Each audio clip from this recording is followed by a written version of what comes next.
Le plus grand scandale chrétien. Spinoza a prouvé que Jésus n'est pas mort comme on le dit. Avez-vous déjà remis en question tout ce qu'on vous a enseigné depuis votre enfance? Avez-vous déjà eu ce sentiment troublant que quelque chose ne va pas dans les récits officiels? Que derrière les dogmes et les certitudes absolues se cache une vérité plus profonde, plus dangereuse, une vérité que les institutions religieuses préfèrent garder enfouie dans l'obscurité. Aujourd'hui, vous allez découvrir l'histoire d'un homme qui a osé défier le plus grand mensonge de l'humanité. Un philosophe juif du XVIIe siècle qui, armé uniquement de sa raison et d'une analyse implacable des textes sacrés, a détruit le mythe fondateur du christianisme. Ce qu'il a révélé était si explosif, si dangereux pour les structures de pouvoir, qu'il a été maudit, persécuté, condamné à l'errance. Ses livres ont été brûlés, son nom est devenu synonyme d'hérésie. Mais pouvait-on vraiment tuer la vérité ? Mais avant de plonger dans cette révélation qui va bouleverser votre compréhension de l'histoire, j'ai besoin de votre aide. Si vous aimez les histoires inspirantes, les récits qui défient les conventions et qui osent chercher la vérité, peu importe où elle se trouve, n'oubliez pas de vous abonner à cette chaîne. Activez la cloche de notification pour ne manquer aucun moment de ces révélations extraordinaires. Et dans les commentaires, dites-moi de quel pays vous regardez cette vidéo et à quelle heure vous la découvrez. Êtes-vous en France, un matin d'hiver, au Québec dans la nuit profonde, en Afrique sous le soleil écrasant? Partagez votre lieu et votre moment avec notre communauté mondiale de chercheurs de vérité. Si vous regardez sur votre téléphone portable, appuyez sur ce bouton de like maintenant. Ce simple geste aide énormément à faire parvenir cette vérité à plus de personnes. L'algorithme favorise les vidéos qui reçoivent des interactions rapides. Et votre like peut littéralement changer la vie de quelqu'un qui cherche désespérément des réponses.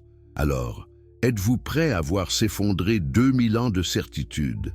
Êtes-vous prêt à affronter une vérité si dangereuse qu'elle a coûté à son découvreur tout ce qu'il possédait? Êtes-vous prêt à comprendre pourquoi les églises, les mosquées, les synagogues, tous les pouvoirs religieux de son époque se sont unis pour détruire cet homme? Commençons par le commencement. Mais pas le commencement que vous connaissez. Non. Commençons par une question que personne n'ose poser. Et si tout ce que vous saviez sur Jésus-Christ était une construction politique? Et si la résurrection, ce miracle central qui fonde toute la foi chrétienne, n'avait jamais eu lieu? Pas de la manière dont on vous l'a raconté, en tout cas. Et si un philosophe juif brillant, 3 siècles avant l'ère des Lumières, avait déjà démontré l'impossibilité logique, métaphysique et historique de cette résurrection, vous pensez peut-être que c'est de l'arrogance. Vous pensez peut-être que c'est du blasphème. Mais que se passe-t-il quand la raison et la foi entrent en collision frontale? Que choisissez-vous? La confortable certitude du dogme ou la vérité inconfortable qui vous libère? L'homme dont nous allons parler aujourd'hui a choisi la vérité. Et cela lui a coûté tout ce qu'il avait. Son nom était Baruch Spinoza. Et voici son histoire. Amsterdam, 1632. Une communauté de réfugiés juifs portugais s'est établie dans cette ville tolérante des Pays-Bas. Fuyant l'inquisition catholique, ces maranes, ces juifs forcés de se convertir au christianisme en Espagne et au Portugal, ont finalement trouvé un havre de paix où ils peuvent pratiquer leur foi ancestrale ouvertement.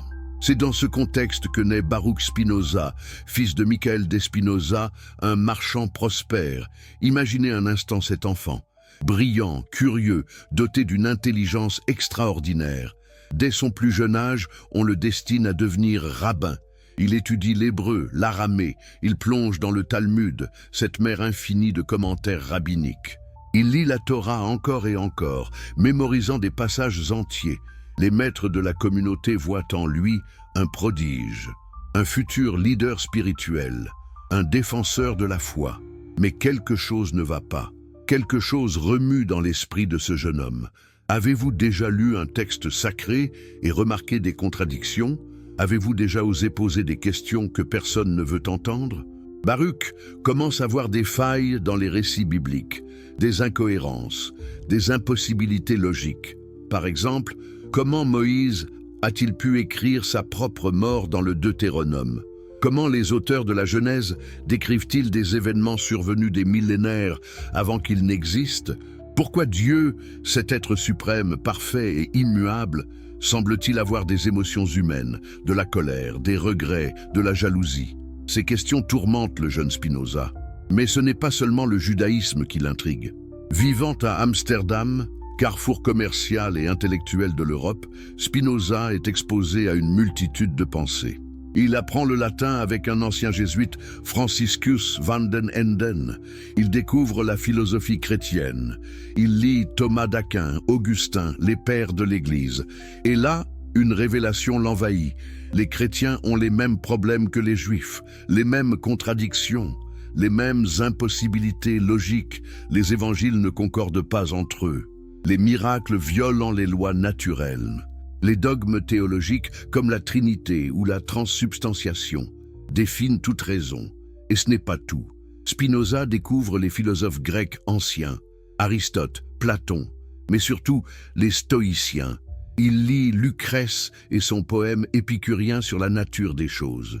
Il s'immerge dans Descartes, le philosophe français qui vient de révolutionner la pensée en affirmant que le doute est le fondement de toute connaissance véritable. Un conflit se développe dans l'esprit de Spinoza. D'un côté, la tradition religieuse dans laquelle il a été élevé, avec ses certitudes absolues, ses commandements divins, ses promesses de salut et ses menaces de damnation. De l'autre, la raison, la logique, l'observation du monde naturel qui ne cesse de contredire les récits miraculeux. Que feriez-vous à sa place? Feriez-vous semblant de croire pour maintenir la paix? Garderiez-vous vos doutes secrets? Ou auriez-vous le courage de chercher la vérité? Peu importe le prix, Spinoza choisit la vérité. Mais ce choix ne se fait pas du jour au lendemain. C'est un processus lent, douloureux, qui le ronge de l'intérieur. Il commence à exprimer ses doutes en privé, d'abord timidement, puis avec plus d'audace. Il remet en question l'immortalité de l'âme telle qu'enseignée par le judaïsme traditionnel. Il suggère que les anges ne sont pas des êtres réels, mais des métaphores. Il affirme que la Torah a été écrite par des hommes, pas dictée par Dieu. Ces idées se répandent. Dans une petite communauté comme celle des Juifs portugais d'Amsterdam, les secrets ne restent pas secrets longtemps. Les rabbins l'apprennent. Ils sont choqués, horrifiés. Comment ce jeune homme brillant, en qui ils avaient placé tant d'espoir, peut-il trahir ainsi la foi de ses ancêtres? Les anciens de la communauté convoquent Spinoza. Imaginez cette scène.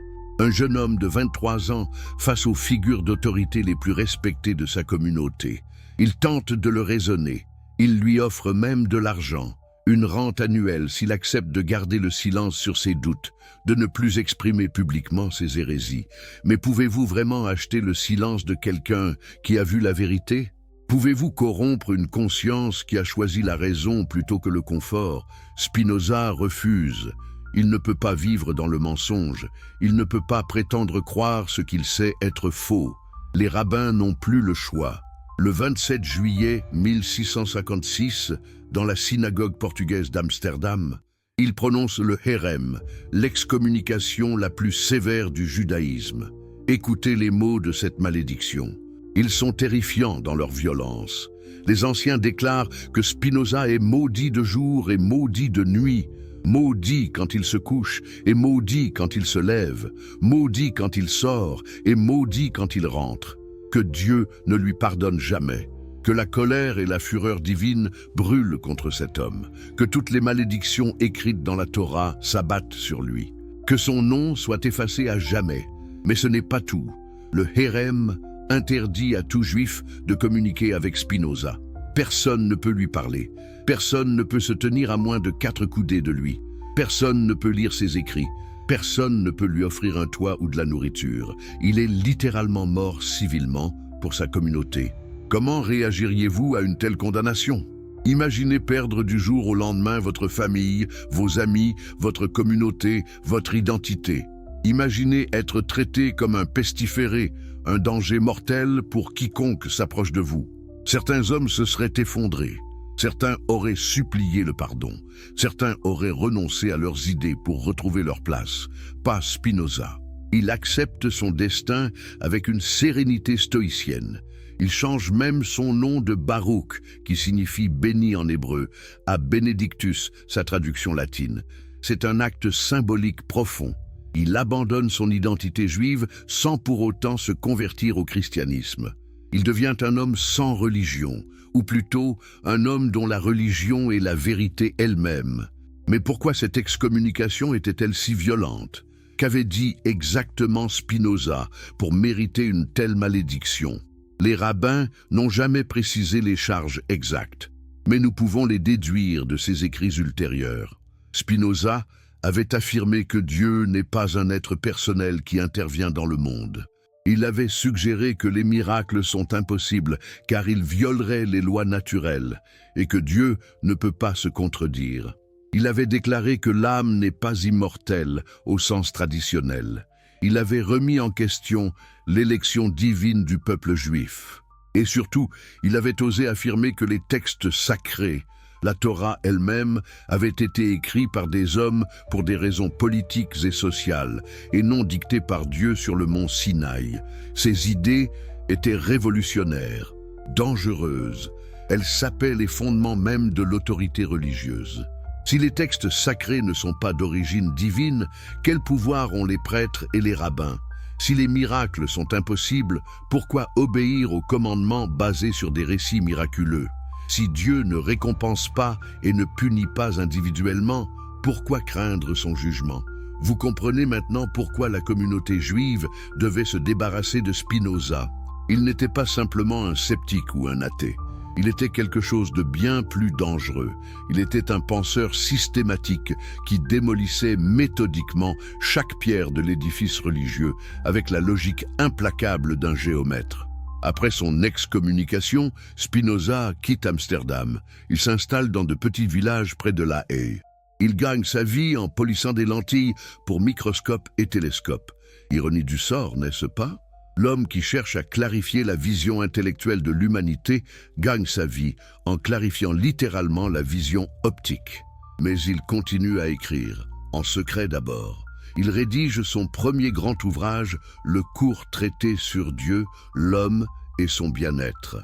Puis il entreprend son chef-d'œuvre, l'Éthique, démontré selon l'ordre géométrique.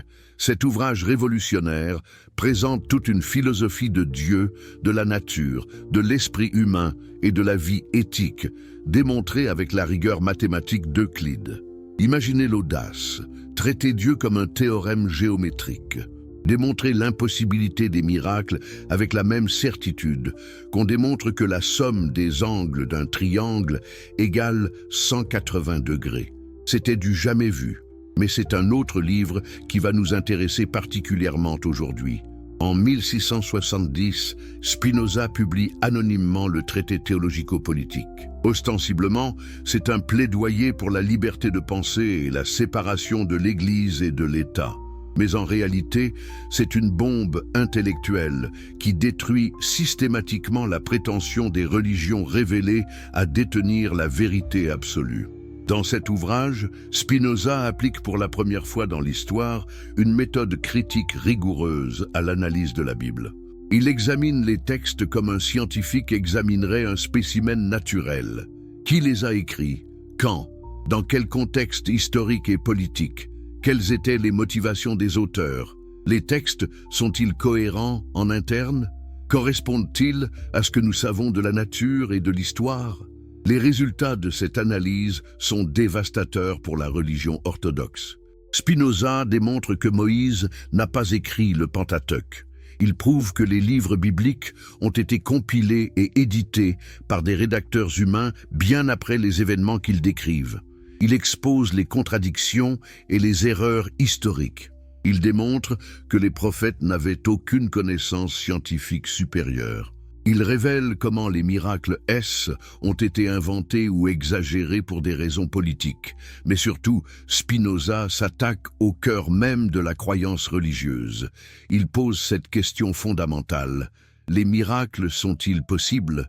Et sa réponse est un non catégorique qui secoue les fondements du christianisme et du judaïsme.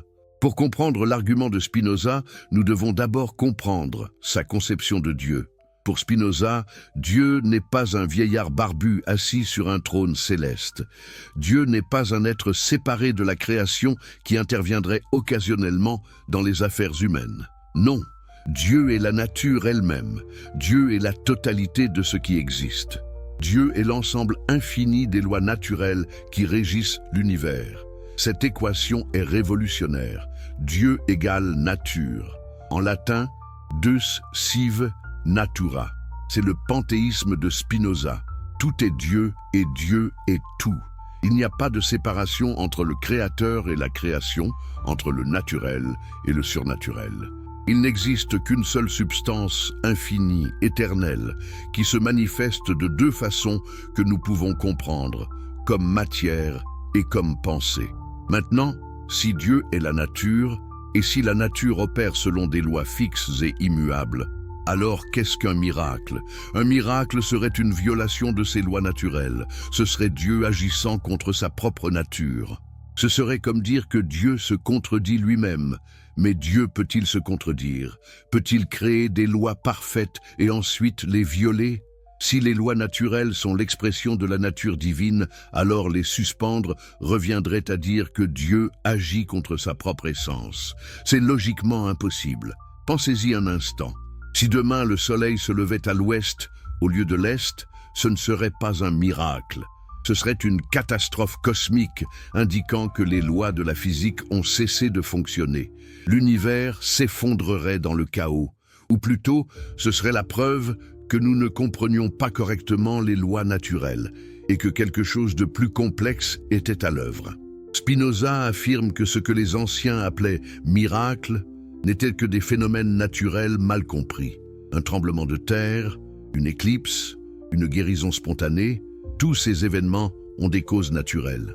Les anciens, ignorant des véritables mécanismes de la nature, les attribuaient à l'intervention divine. Mais il y a plus. Spinoza pose une question dérangeante. Pourquoi Dieu aurait-il besoin de faire des miracles? Si Dieu est parfait et tout-puissant, pourquoi créerait-il un univers imparfait qui nécessiterait des interventions constantes? Un bon horloger ne construit pas une montre qui doit être ajustée manuellement chaque jour. Il crée un mécanisme parfait qui fonctionne de lui-même. Les miracles, selon Spinoza, sont en réalité un aveu d'imperfection divine. Il suggère que Dieu a mal fait les choses au départ et doit constamment corriger ses erreurs. Mais cela contredit l'idée même d'un Dieu parfait. Alors, que penser des miracles rapportés dans la Bible? Que penser de la séparation de la mer Rouge, de la transformation de l'eau en vin, de la multiplication des pains? Et surtout, que penser du plus grand miracle de tous, celui sur lequel repose toute la foi chrétienne, la résurrection de Jésus-Christ? Spinoza est implacable. Ces récits, dit-il, sont soit des métaphores mal comprises, soit des exagérations, soit des inventions délibérées à des fins politiques et religieuses. Ils servaient à impressionner les masses ignorantes, à établir l'autorité des leaders religieux, à unifier les communautés autour de croyances communes. Mais attendez, pourriez-vous objecter? Ne sommes-nous pas en train de rejeter le témoignage de milliers de personnes? Les évangiles ne rapportent-ils pas que des centaines de personnes ont vu Jésus ressuscité? Comment pouvons-nous balayer cela d'un revers de main? Spinoza répond avec une analyse psychologique brillante, des siècles avant l'invention de la psychologie moderne.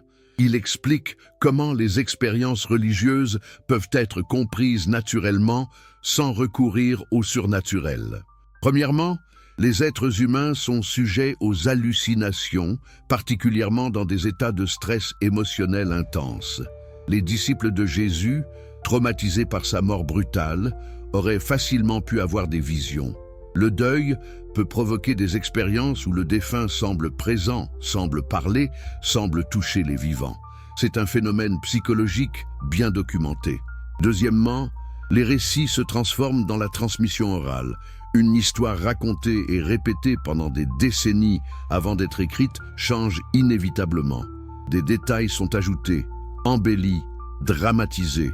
Ce qui commence comme une expérience spirituelle subjective, peut-être un rêve ou une vision, devient dans le récit un événement physique objectif.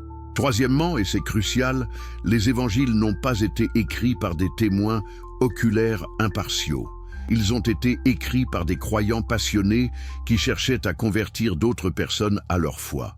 Leur objectif n'était pas de rapporter l'histoire avec une précision journalistique, mais de transmettre un message théologique.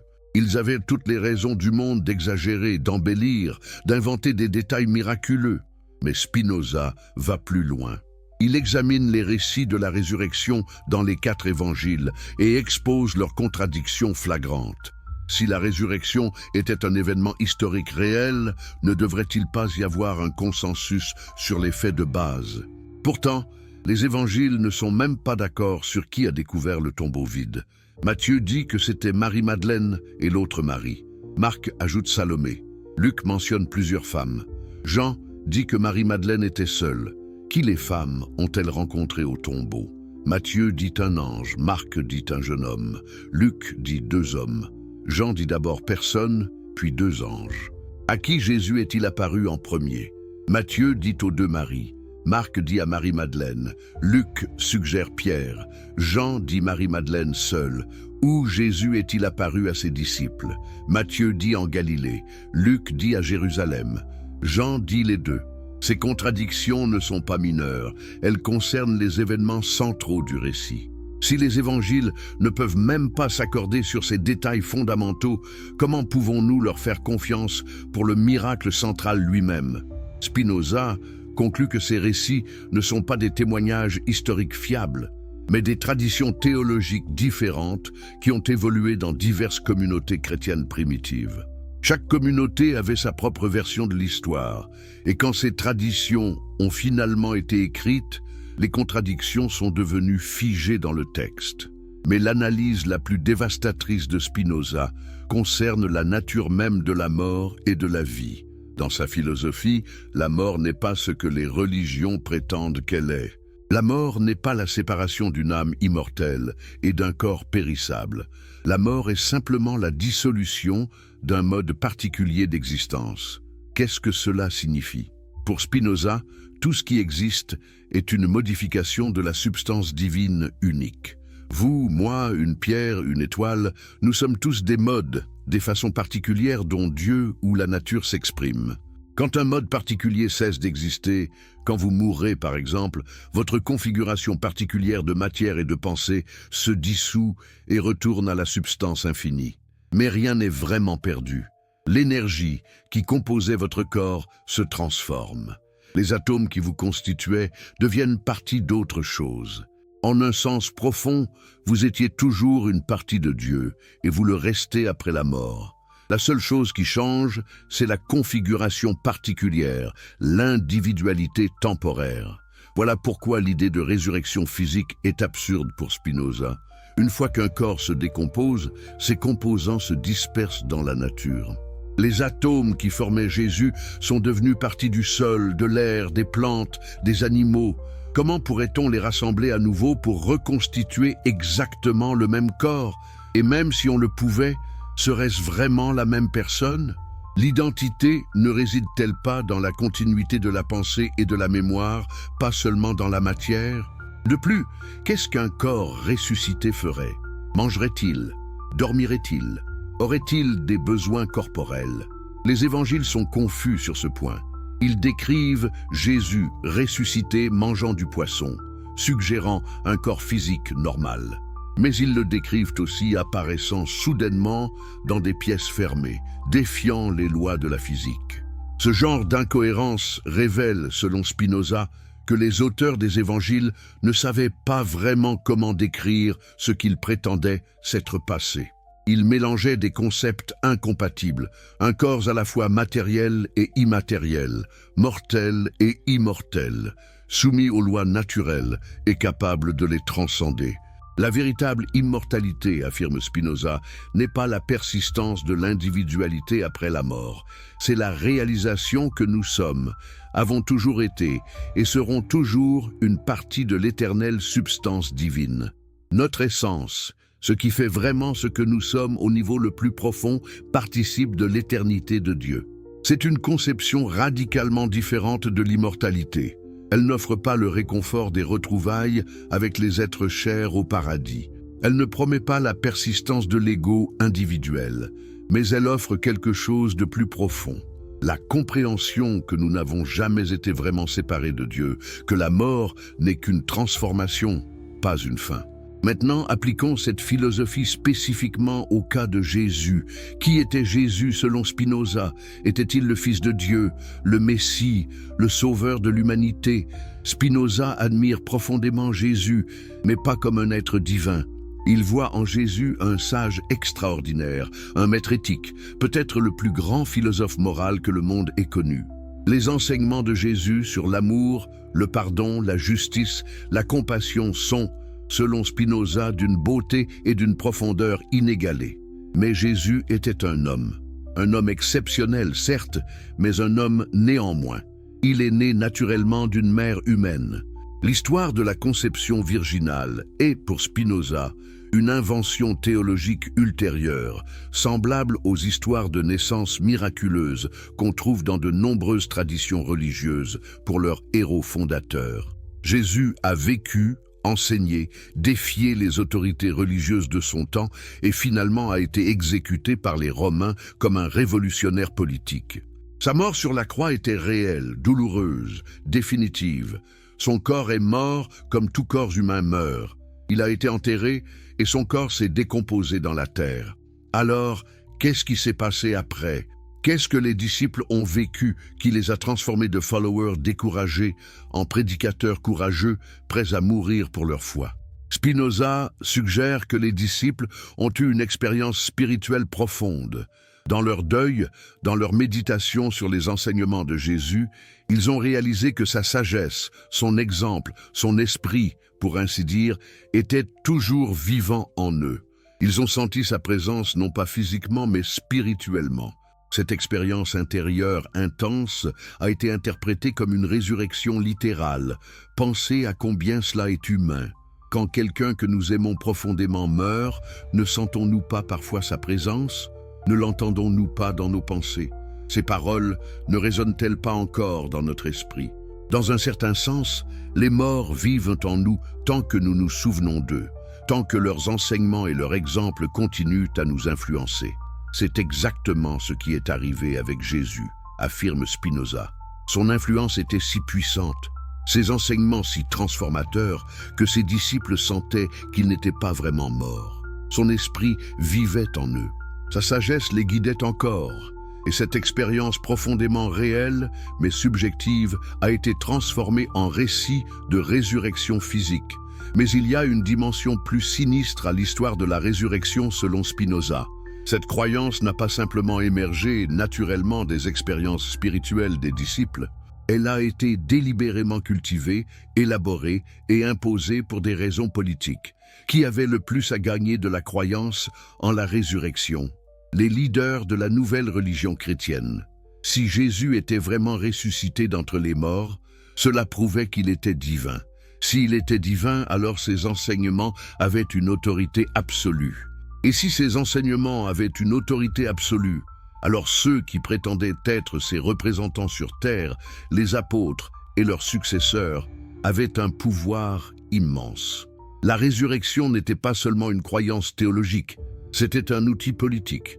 Elle établissait l'autorité de l'Église, justifiait sa hiérarchie, légitimait ses demandes d'obéissance. Remettre en question la résurrection, c'était remettre en question toute la structure de pouvoir de l'Église. C'est pourquoi, dit Spinoza, l'Église a toujours réagi si violemment à ceux qui doutaient de la résurrection. Ce n'était pas seulement une question de foi, c'était une question de pouvoir. Si la résurrection était un mythe, alors sur quoi reposait l'autorité papale? Sur quoi reposait le droit de l'Église à gouverner les consciences?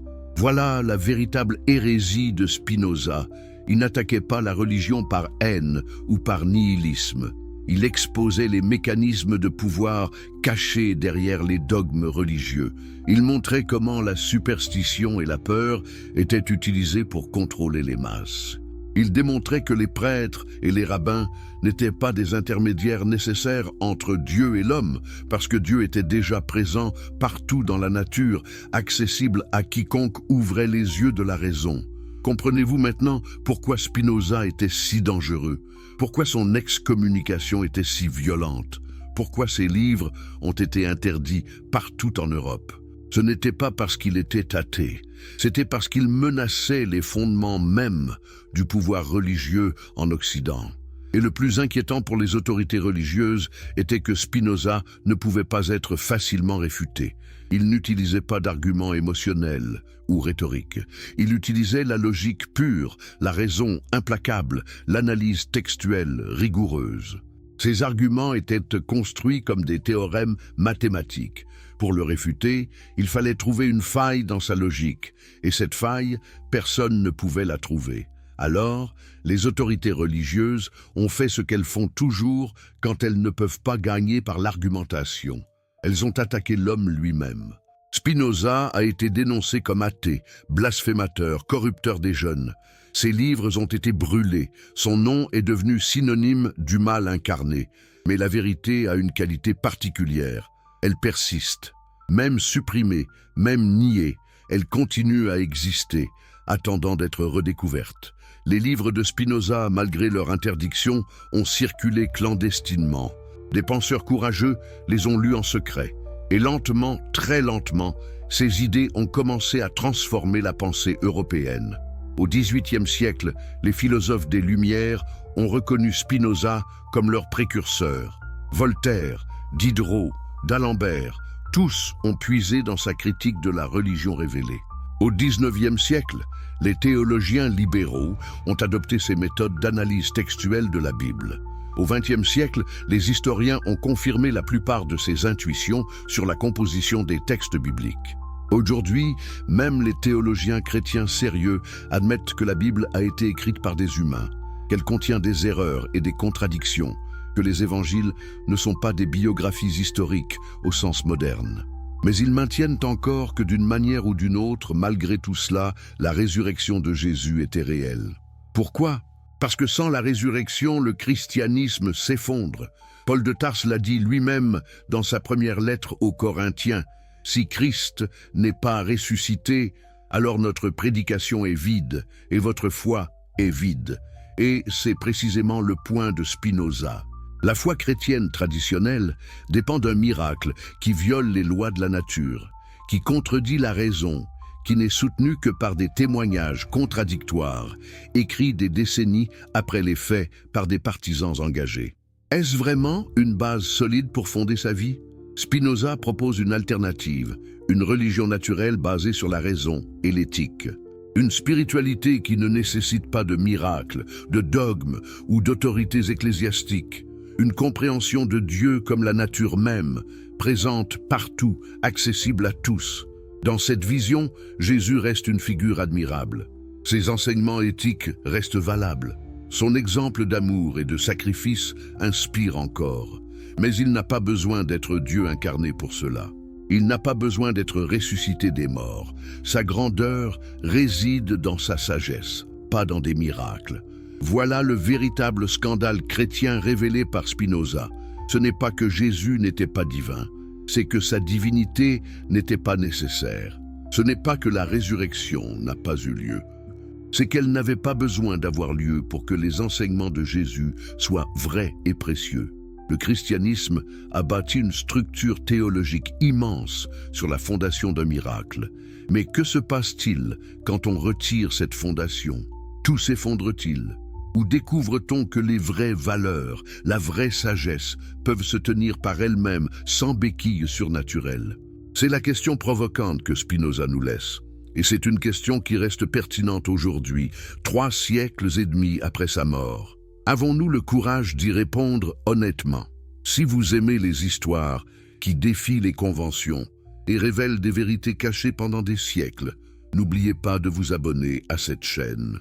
Activez la cloche pour ne manquer aucune révélation qui pourrait changer votre compréhension du monde. Dans les commentaires, dites-moi de quel pays vous regardez cette vidéo et à quelle heure vous la découvrez. Êtes-vous en Belgique un mardi après-midi? En Suisse durant votre pause déjeuner? Au Québec dans la fraîcheur du matin? Votre présence ici, en ce moment précis, n'est pas un hasard. Partagez votre lieu et votre temps avec notre communauté. Et si vous regardez sur votre téléphone portable, appuyez sur ce bouton « J'aime maintenant ». Ce simple geste aide énormément à faire découvrir ces vérités à plus de personnes. L'algorithme favorise les contenus qui reçoivent des interactions rapides et votre like peut littéralement transformer la vie de quelqu'un qui cherche des réponses. Maintenant, plongeons dans la partie la plus troublante de notre investigation. Nous avons vu comment Spinoza a démoli la possibilité même des miracles. Nous avons exploré sa critique dévastatrice des textes bibliques. Mais une question demeure, lancinante, obsédante. Comment exactement la croyance en la résurrection de Jésus s'est-elle construite? Qui l'a inventée? Quand? Pourquoi? Et surtout, comment un mensonge aussi colossal a-t-il pu convaincre des milliards de personnes pendant 2 millénaires? Imaginons la scène. Jérusalem, en 30 ou 33 de notre ère, personne ne sait exactement. Un vendredi soir, après le coucher du soleil qui marque le début du sabbat juif. Dans une pièce sombre, quelque part dans la ville basse, un groupe d'hommes et de femmes se cachent, terrifiés. Ce sont les disciples de Jésus de Nazareth, le rabbi itinérant qui vient d'être exécuté publiquement de la manière la plus humiliante possible, crucifié comme un criminel commun. Que ressentent-ils en ce moment? Pouvez-vous imaginer leur désespoir, leur confusion, leur peur paralysante? Pendant 3 ans, ils ont tout quitté pour suivre cet homme. Ils ont cru qu'il était le Messie, celui qui allait restaurer le royaume d'Israël, qui allait chasser les Romains, qui allait inaugurer une nouvelle ère de justice divine. Et maintenant, il est mort. Mort de la manière la plus brutale, la plus définitive. Pierre, le pêcheur robuste qui avait juré de mourir plutôt que de trahir son maître, a renié Jésus 3 fois avant le chant du coq. Judas, submergé par la culpabilité d'avoir livré Jésus aux autorités, s'est pendu. Les autres se cachent, craignant d'être les prochains à être arrêtés et crucifiés. Mais attendez, quelque chose d'extraordinaire est sur le point de se produire. Du moins, c'est ce que racontent les évangiles. 3 jours après la crucifixion, le dimanche matin, des femmes se rendent au tombeau pour embaumer le corps selon les coutumes juives. Et là, choc, le tombeau est vide. Une pierre massive qui nécessiterait plusieurs hommes pour être déplacée a été roulée. Le corps a disparu. Les évangiles nous disent que les femmes voient un ou plusieurs anges, selon la version, qui leur annonce que Jésus est ressuscité. Ensuite, sur une période de 40 jours, Jésus apparaît à divers disciples, mange avec eux, leur parle, leur permet même de toucher ses blessures. Puis, lors d'une dernière apparition spectaculaire, il monte physiquement au ciel devant témoins. C'est l'histoire que 2 milliards de chrétiens croient aujourd'hui. C'est le fondement de leur foi. C'est ce qui distingue le christianisme de toutes les autres religions. Le fondateur n'est pas simplement un sage dont nous honorons la mémoire. C'est un Dieu incarné qui a vaincu la mort elle-même. Mais posons-nous les questions que Spinoza aurait posées.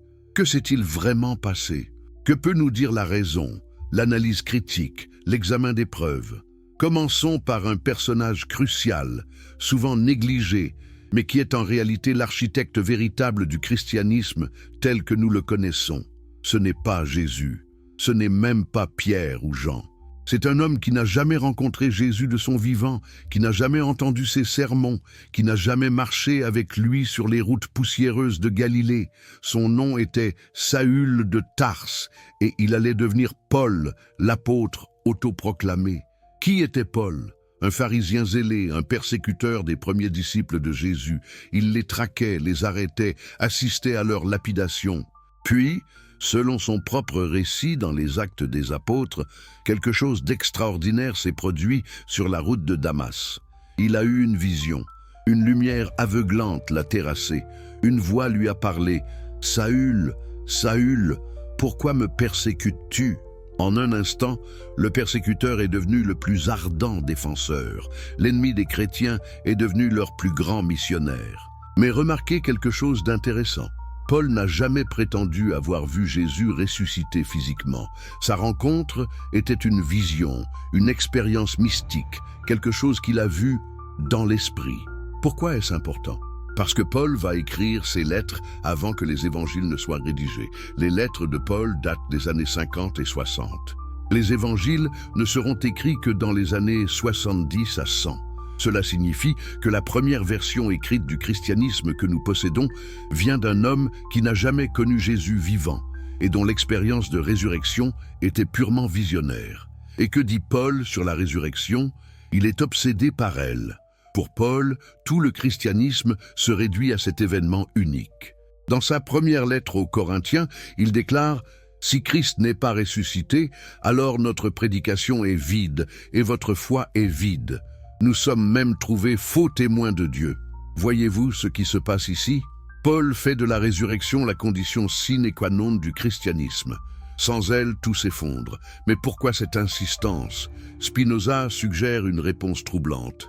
Parce que Paul construisait une nouvelle religion qui avait besoin d'une légitimation divine incontestable. Souvenez-vous du contexte. Le judaïsme existait depuis plus d'un millénaire. Les religions à mystère gréco-romaines promettaient déjà l'immortalité à leurs initiés.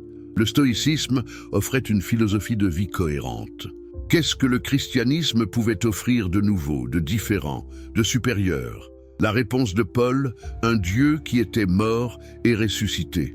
Pas symboliquement, comme Osiris en Égypte ou Dionysos en Grèce, mais historiquement, récemment, avec des témoins vivants. C'était la carte maîtresse du christianisme. C'était ce qui le rendait unique et irrésistible. Mais Paul avait un problème.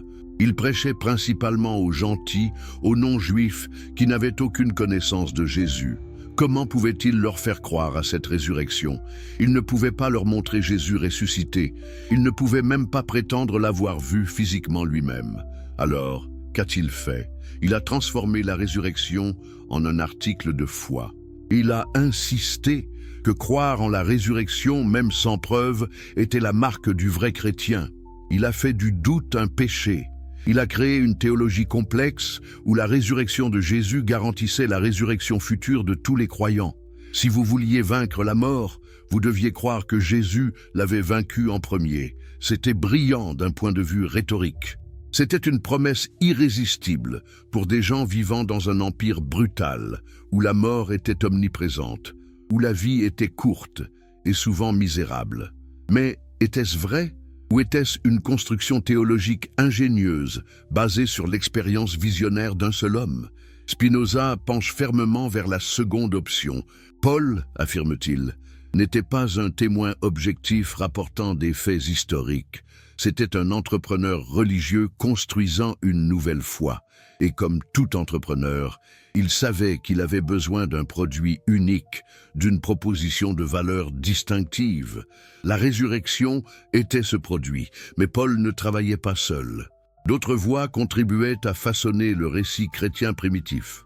Les évangiles, écrits des décennies après les événements, reflètent des traditions différentes qui avaient évolué dans diverses communautés chrétiennes. Et quand nous comparons ces traditions, les fissures deviennent apparentes. Prenons l'évangile de Marc, généralement considéré comme le plus ancien, écrit vers 70. Comment se termine-t-il? Dans sa version originale, la plus ancienne que nous possédions, Marc se termine abruptement au verset 8 du 16e chapitre. Les femmes trouvent le tombeau vide. Un jeune homme en robe blanche leur dit que Jésus est ressuscité, et elles fuient terrifiées, ne disant rien à personne car elles avaient peur. C'est tout. Pas d'apparition de Jésus ressuscité. Pas de rencontre joyeuse. Juste un tombeau vide et des femmes effrayées qui gardent le silence. Les versets 9 à 20 de Marc, qui décrivent des apparitions de Jésus, ont été ajoutés plus tard par des scribes qui trouvaient cette fin trop abrupte, trop ambiguë. Qu'est-ce que cela nous dit? Que la première version écrite de l'histoire de Jésus ne contenait pas de récit détaillé de résurrection. Il y avait juste l'affirmation d'un messager angélique et un tombeau vide. Le reste, les apparitions, les détails, ont été ajoutés plus tard.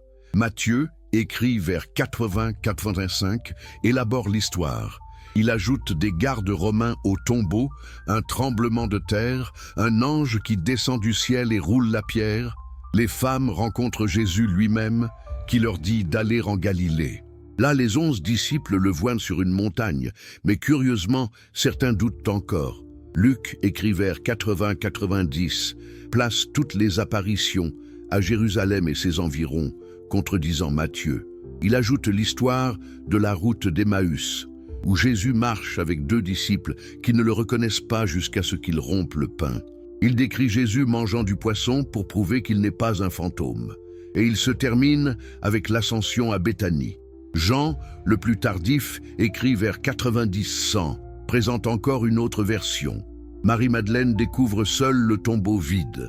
Pierre et l'autre disciple courent au tombeau. Jésus apparaît à Marie dans le jardin, mais elle ne le reconnaît pas d'abord. Il apparaît aux disciples dans une pièce fermée. Thomas doute jusqu'à ce qu'il puisse toucher les blessures. Une semaine plus tard, Jésus réapparaît pour convaincre Thomas. Plus tard, il apparaît en Galilée, au bord de la mer, faisant un miracle de pêche. Voyez-vous le problème? Chaque évangile raconte une histoire différente. Les détails ne concordent pas. Les lieux changent. Les personnes présentes varient. Les paroles de Jésus diffèrent.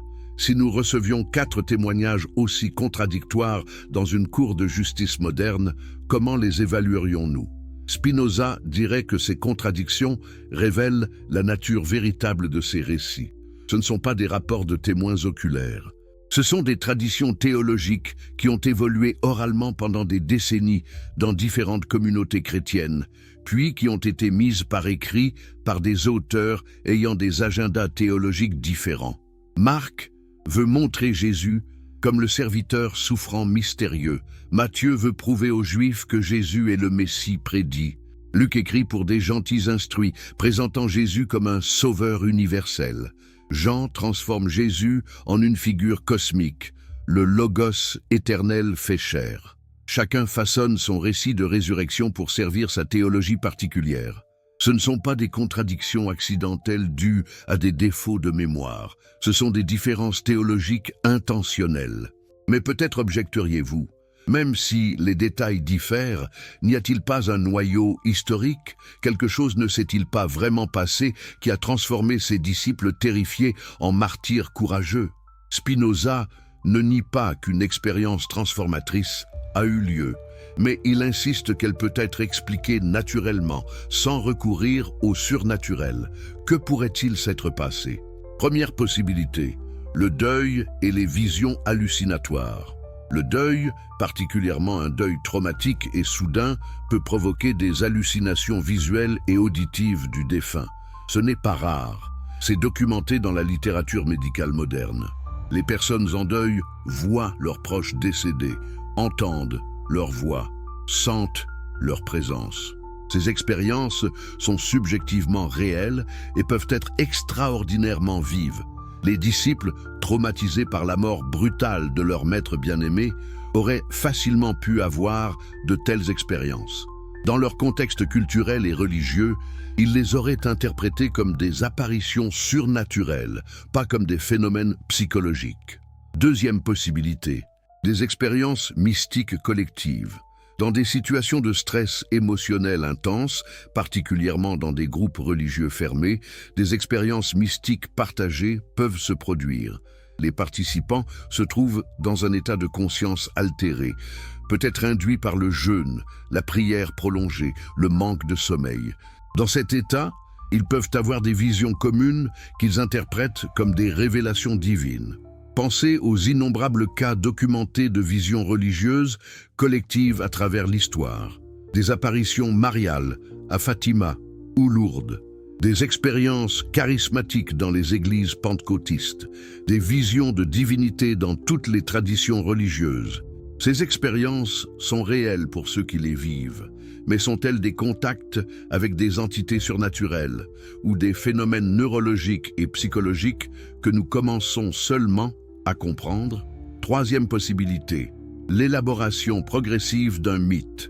Au début, peut-être que les disciples ont simplement ressenti que l'esprit de Jésus, son enseignement, sa présence spirituelle était toujours avec eux. Il est vivant pouvait signifier au départ « ses paroles vivent en nous ». Son exemple nous guide encore. Mais à mesure que cette affirmation était répétée, particulièrement à de nouveaux convertis qui n'avaient pas connu Jésus, elle se serait matérialisée, littéralisée. Il est vivant, devient « il est ressuscité ». Nous sentons sa présence, devient « nous l'avons vu ». Son esprit nous guide, devient, il nous est apparu et nous a parlé. Ce processus de mythification se produit constamment dans les traditions orales. Les histoires grandissent dans le récit. Les détails miraculeux s'ajoutent. Les métaphores deviennent des descriptions littérales. En l'espace d'une génération, une expérience spirituelle peut être transformée en événement historique concret. Quatrième possibilité, et Spinoza la considère sérieusement. Une fabrication délibérée, pas nécessairement par malveillance, mais par conviction profonde. Les disciples croyaient que Jésus était le Messie. Sa mort les avait dévastés et désorientés.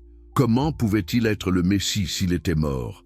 Les Messies sont censés triompher, pas être exécutés. Alors, peut-être ont-ils réinterprété rétrospectivement des événements ambigus. Le tombeau était-il vraiment vide? Peut-être que quelqu'un a déplacé le corps, les Romains ou Joseph d'Arimathie. Peut-être qu'ils sont allés au mauvais tombeau dans le chaos de ce week-end.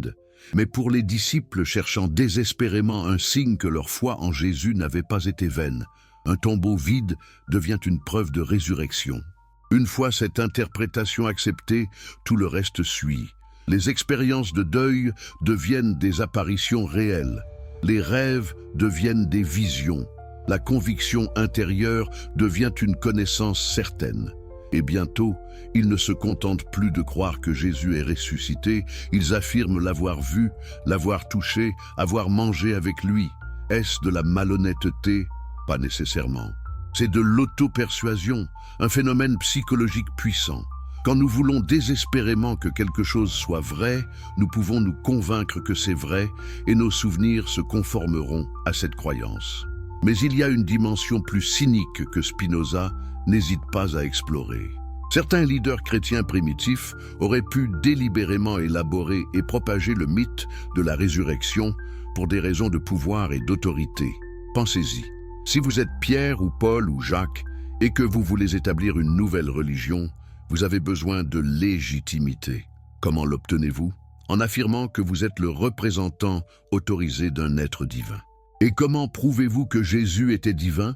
En affirmant qu'il a fait quelque chose qu'aucun simple humain ne pourrait faire, ressusciter d'entre les morts. Plus le miracle est extraordinaire, plus l'autorité qu'il confère est grande. Une simple vision pourrait être contestée. Mais une résurrection physique, avec témoins multiples, apparitions répétées pendant 40 jours, et finalement une ascension spectaculaire au ciel, c'est incontestable. C'est définitif. C'est l'accréditation ultime. Et remarquez comment cette accréditation se transmet. Jésus ressuscité apparaît aux disciples et leur donne l'autorité d'enseigner en son nom, de baptiser, de pardonner les péchés. Dans l'évangile de Jean, il souffle sur eux et dit « Recevez le Saint-Esprit. À qui vous remettrez les péchés, ils leur seront remis. À qui vous les retiendrez, ils seront retenus. » Voyez-vous la structure de pouvoir qui se construit? Jésus ressuscité légitime les apôtres légitiment leurs successeurs. Et ainsi, une hiérarchie ecclésiastique s'établit, chacun prétendant détenir l'autorité transmise directement du Christ ressuscité. Spinoza affirme que c'est ainsi que fonctionne toute religion organisée. Elle prétend à une révélation divine spéciale, accessible uniquement à travers ses représentants autorisés. Elle établit un monopole sur la vérité religieuse et le salut. Et elle maintient ce monopole en insistant que douter de ses affirmations fondamentales, comme la résurrection, est non seulement une erreur intellectuelle, mais un péché mortel méritant la damnation éternelle. Cette stratégie est psychologiquement puissante. Elle exploite la peur humaine la plus profonde, la peur de la mort. Acceptez nos affirmations, obéissez à nos commandements. Soumettez-vous à notre autorité et vous vivrez éternellement. Doutez, questionnez, résistez et vous mourrez dans vos péchés et brûlerez en enfer pour toujours. Qui peut résister à un tel mélange de promesses et de menaces, particulièrement dans les sociétés anciennes où la vie était brutale, courte et imprévisible, où la mort rôdait constamment sous forme de maladies, de famines, de guerres? Le christianisme offrait quelque chose d'extraordinaire. L'espoir que la mort n'était pas la fin.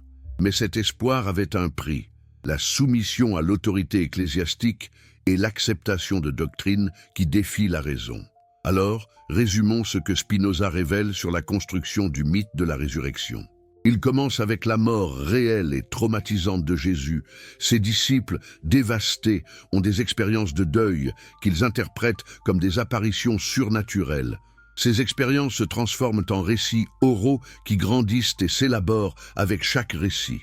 Paul, qui n'a jamais connu Jésus, a une vision mystique et construit une théologie complexe centrée sur la résurrection. Les évangiles, écrits des décennies plus tard, codifient des traditions divergentes en récits contradictoires. Et à travers tout cela, les leaders chrétiens, consciemment ou inconsciemment, utilisent la croyance en la résurrection pour établir et maintenir leur autorité religieuse.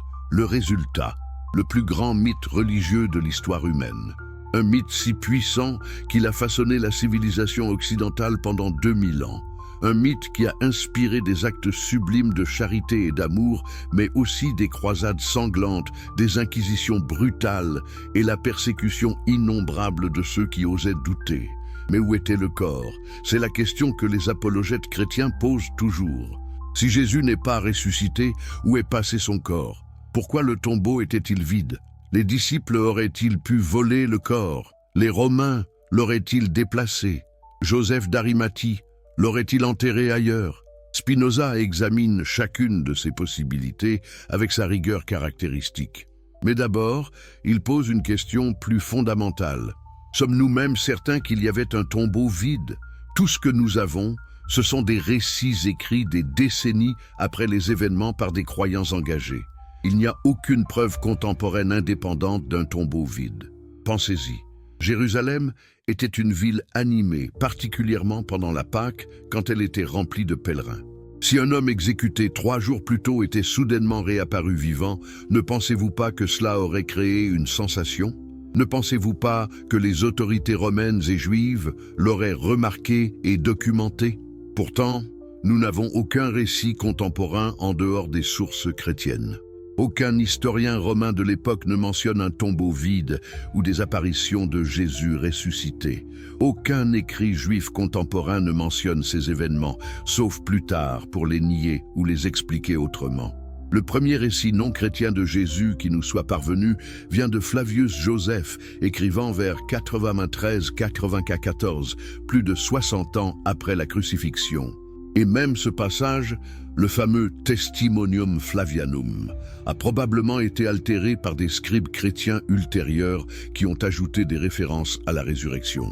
Donc, notre seule source pour le tombeau vide, ce sont les évangiles eux-mêmes, écrits 40 à 70 ans après les événements par des croyants dont le but explicite était de convertir les lecteurs à la foi chrétienne, pas de rapporter l'histoire de manière objective. Mais supposons un instant que le tombeau était vraiment vide. Quelles explications naturelles pourrions-nous proposer? Première explication. Le corps a été enlevé par les autorités. Les Romains crucifiaient des criminels publiquement comme moyen de terreur et de dissuasion. Normalement, les corps restaient sur la croix pendant des jours, proie des oiseaux et des chiens, puis étaient jetés dans des fosses communes. C'était une partie de l'humiliation. Mais les évangiles disent que Joseph d'Arimathie, un membre riche du Sanhédrin qui était secrètement un disciple, a demandé le corps à Pilate et l'a placé dans son propre tombeau taillé dans le roc. C'était exceptionnel, un acte de piété. Pilate a accepté, selon les récits. Mais peut-être que cette sépulture honorable n'était que temporaire. Peut-être que les autorités, craignant que le tombeau ne devienne un lieu de pèlerinage pour les disciples, ont déplacé le corps ailleurs, dans une fosse commune anonyme, après le sabbat. Les femmes arrivant le dimanche matin auraient trouvé le tombeau vide, sans savoir où le corps avait été emmené. Cette explication est parfaitement plausible. Elle n'exige aucun miracle, aucune suspension des lois naturelles. Elle suppose simplement une action pragmatique de la part des autorités pour empêcher le culte d'un révolutionnaire exécuté. Deuxième explication. Le corps a été enlevé par les disciples. L'évangile de Matthieu reconnaît que c'était l'explication officielle donnée par les autorités juives. Il dit que les prêtres ont soudoyé les gardes pour qu'ils disent que les disciples avaient volé le corps pendant leur sommeil. Matthieu, bien sûr, nie cette explication, la qualifiant de mensonge. Mais est-ce vraiment si invraisemblable? Les disciples avaient le mobile, sauver l'honneur de leur maître et peut-être sa dépouille d'une fosse commune. Ils avaient l'opportunité. Le tombeau n'était gardé que depuis récemment, selon Matthieu lui-même, et les gardes pouvaient être distraits ou endormis. Bien sûr, les apologètes objectent, les disciples seraient-ils morts pour un mensonge qu'ils savaient être faux? S'ils avaient volé le corps, ils auraient su que la résurrection était une fraude. Pourtant, tradition dit qu'ils sont morts en martyrs pour leur foi. Mais cette objection suppose que tous les disciples étaient impliqués dans le vol et le savaient être un mensonge. Peut-être que seuls quelques-uns l'ont fait pour protéger le corps. Peut-être qu'ils se sont convaincus qu'ils faisaient la volonté de Dieu. Peut-être que les autres disciples, découvrant plus tard le tombeau vide, ont vraiment cru à une résurrection miraculeuse. De plus, que savons-nous vraiment du martyre des apôtres? La tradition dit que tous, sauf Jean, ont été martyrisés, mais ces traditions sont tardives et largement légendaires. Les seuls martyrs apostoliques dont nous sommes raisonnablement certains sont ceux de Jacques, le frère de Jean, décapité par Hérode Agrippa vers 44, de Jacques le frère de Jésus, lapidé vers 62, et de Pierre et Paul, exécutés à Rome sous Néron vers 64-67. Les autres récits de martyrs viennent de sources tardives et non fiables. Et même pour ceux qui ont vraiment été martyrisés, mourir pour une croyance prouve seulement que vous êtes sincère, pas que votre croyance est vraie. Des gens de toutes les religions ont souffert et sont morts pour leurs convictions. Cela ne rend pas toutes les religions vraies. Troisième explication, erreur de localisation. Dans le chaos et l'émotion de ce week-end de Pâques, dans une ville remplie de tombeaux taillés dans la roche qui se ressemblent tous, les femmes sont peut-être allées au mauvais tombeau. Elles ont trouvé un tombeau vide, naturellement vide, parce que personne n'y était enterré, et ont conclu que le corps de Jésus avait disparu. Cette explication peut sembler faible, mais elle n'est pas impossible. Les femmes auraient été sous un stress émotionnel énorme. Il faisait peut-être encore sombre, comme le dit Jean. Les tombeaux des riches se ressemblent. Une simple erreur de localisation pourrait expliquer le tombeau vide sans recourir au surnaturel. Quatrième explication, décomposition naturelle rapide.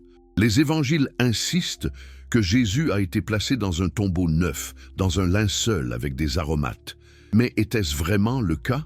Ou est-ce un embellissement théologique rendant la résurrection plus impressionnante?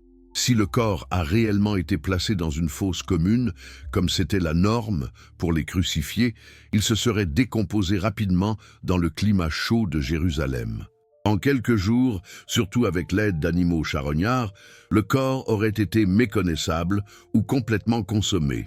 Cinquième explication, il n'y avait jamais de tombeau du tout, ou du moins pas de tombeau spécifique connu.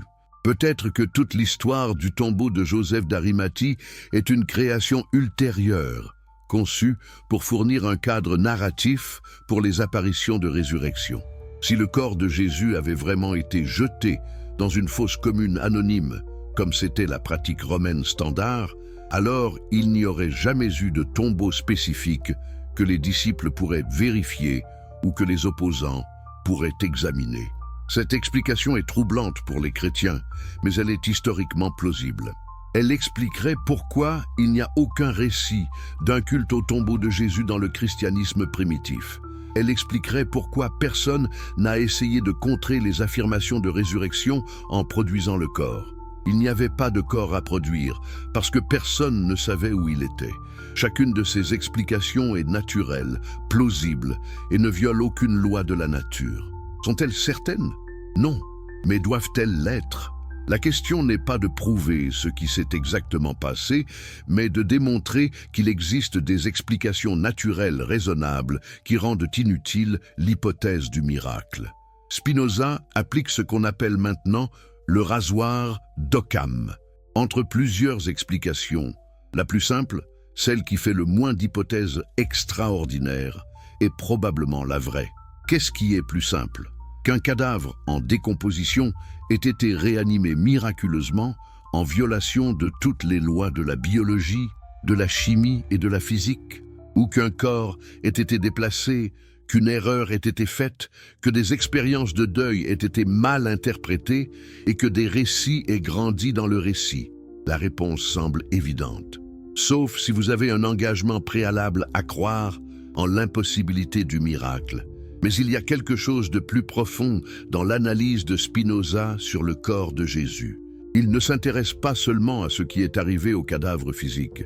Il questionne toute la notion de résurrection corporelle. Qu'est-ce que cela signifierait même pour un corps de ressusciter? Dans la philosophie de Spinoza, un corps humain est une configuration particulièrement complexe de matière. Cette configuration maintient son identité à travers le temps grâce à des processus métaboliques constants. Vous absorbez de la matière, nourriture, eau, air, vous l'intégrez, vous excrétez ce dont vous n'avez pas besoin. Les atomes qui composent votre corps aujourd'hui ne sont pas les mêmes que ceux d'il y a 7 ans. Alors, qu'est-ce qui fait que vous êtes vous? Ce n'est pas la matière spécifique qui est constamment renouvelée. C'est le pattern, la configuration, le processus organisationnel qui maintient votre structure corporelle et votre continuité mentale. Maintenant, quand vous mourrez, ce processus cesse. La configuration se dissout. Les atomes qui vous composez se dispersent. Ils deviennent partie du sol, de l'air, d'autres organismes. En quelques années, littéralement rien de votre corps original ne reste intact et localisé. Alors, que signifierait ressusciter? Rassembler ces atomes dispersés? Mais ils font maintenant partie d'autres choses, d'autres personnes même. Les atomes d'une personne morte il y a 1000 ans font maintenant partie de millions d'organismes vivants. Comment Dieu démêlerait-il cela lors de la résurrection générale? Et même s'il le pouvait, serait-ce vraiment vous qui reviendriez? Souvenez-vous, les atomes eux-mêmes n'ont pas d'identité. Un atome de carbone est identique à tout autre atome de carbone. Donc si Dieu crée un nouveau corps avec de nouveaux atomes organisés dans le même pattern que votre corps original, est-ce vraiment une résurrection ou est-ce une copie, un clone?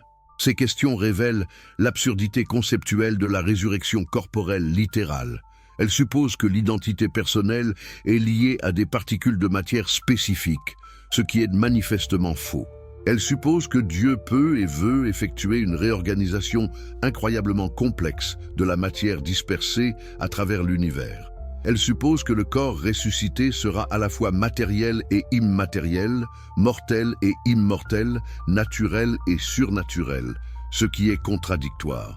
Spinoza propose une compréhension radicalement différente de ce qui survit à la mort. Ce n'est pas le corps individuel. Ce n'est même pas vraiment l'ego individuel, le sens du moi séparé. Ce qui persiste, ce qui est éternel, c'est notre participation à l'essence divine. Rappelez-vous, pour Spinoza, nous sommes des modes de la substance unique divine. Nous sommes des vagues sur l'océan de l'être. Une vague se forme, existe pendant un certain temps, puis retombe dans l'océan. La vague individuelle disparaît, mais l'eau, l'océan lui-même, continue éternellement.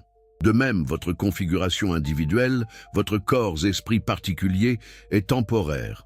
Mais ce qui vous compose, la substance même de votre être, est éternel parce que c'est Dieu même. Vous étiez Dieu avant de naître, vous êtes Dieu pendant votre vie, et vous serez Dieu après votre mort. Seule la configuration particulière change. Cette vision est-elle réconfortante? Pas de la manière traditionnelle. Elle n'offre pas la promesse de retrouver vos proches décédés au paradis. Elle n'offre pas la persistance de votre personnalité individuelle. Mais elle offre quelque chose de plus profond. La réalisation que vous n'avez jamais été vraiment séparé de Dieu, que la mort n'est pas une punition ou un ennemi, mais simplement une transformation naturelle. Cette compréhension libère de la peur de la mort. Si la mort n'est que la dissolution d'un pattern temporaire et le retour à la source éternelle, pourquoi la craindre? C'est comme craindre de s'endormir. Le sommeil dissout temporairement notre conscience de veille, mais nous ne le considérons pas comme une mini-mort terrifiante. De même, la mort corporelle dissout notre configuration individuelle, mais l'essence continue. Jésus, selon Spinoza, a expérimenté cette vérité profonde durant sa vie. Il a réalisé son unité avec Dieu. Il a vécu en accord avec la nature divine. Et quand il est mort, Son corps s'est dissous comme tout corps doit le faire, mais son essence, sa participation à Dieu était déjà éternelle. La résurrection de Jésus n'était donc pas la réanimation d'un cadavre, c'était la réalisation par ses disciples que l'esprit de Jésus, sa sagesse, son exemple, était immortel. Non pas parce qu'il était surnaturellement ressuscité, mais parce que la vérité est éternelle, l'amour est éternel, la sagesse est éternelle. Quand les disciples disaient « Jésus est vivant », ils ne mentaient pas nécessairement. Ils exprimaient une vérité profonde. Jésus vit dans ses enseignements, dans l'exemple qu'il a donné, dans la transformation qu'il a opérée en eux. Cette vie est plus réelle et durable que n'importe quelle résurrection corporelle temporaire. Pensez-y. Même si Jésus était physiquement ressuscité, qu'est-il devenu? Les évangiles disent qu'il est monté au ciel après 40 jours. Donc, même dans la version miraculeuse, sa présence corporelle sur terre était temporaire. Ce qui persiste, ce qui compte vraiment, ce sont ses paroles et son exemple. Spinoza dit essentiellement « Concentrez-vous sur ce qui est éternel, pas sur des événements miraculeux temporaires. Les enseignements éthiques de Jésus sont valables qu'ils soient ressuscités ou non. Son exemple de compassion, de justice, de courage face à l'oppression inspire qu'il ait vaincu la mort physiquement ou non. En fait, Spinoza suggère que l'obsession chrétienne pour la résurrection physique a détourné l'attention de ce qui était vraiment important dans la vie et les enseignements de Jésus. Au lieu d'essayer de vivre selon ses principes éthiques, les chrétiens ont passé des siècles à débattre de la nature de sa résurrection, à établir des dogmes complexes, à persécuter ceux qui doutaient. Ironiquement, en faisant de Jésus un Dieu qui a miraculeusement vaincu la mort, le christianisme l'a rendu moins pertinent, pas plus. Un Dieu qui ressuscite n'est pas un modèle pour les mortels. Nous ne pouvons pas l'imiter, nous ne pouvons que l'adorer. Mais un homme sage qui a vécu selon la raison et l'amour, qui a fait face courageusement à l'injustice même, face à la mort, c'est quelqu'un que nous pouvons imiter. C'est un exemple éthique, pas un objet d'adoration. Spinoza réhumanise Jésus. Et paradoxalement, en le débarrassant des miracles et de la divinité, il le rend plus admirable, pas moins. Il faut plus de courage pour accepter la mort comme un humain que pour la vaincre comme un Dieu. Il faut plus de sagesse pour trouver le sens dans une existence mortelle que dans une vie éternelle garantie. C'est peut-être la véritable résurrection que Spinoza propose. Pas la réanimation d'un cadavre, mais la résurrection de Jésus l'homme sage, Jésus le philosophe moral, Jésus l'exemple éthique, débarrassé des couches de dogmes qui l'ont obscurci pendant 2 millénaires.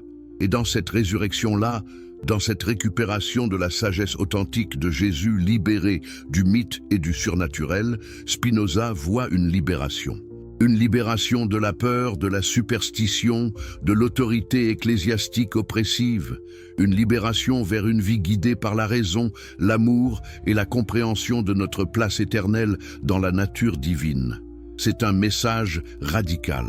C'est pourquoi Spinoza était si dangereux.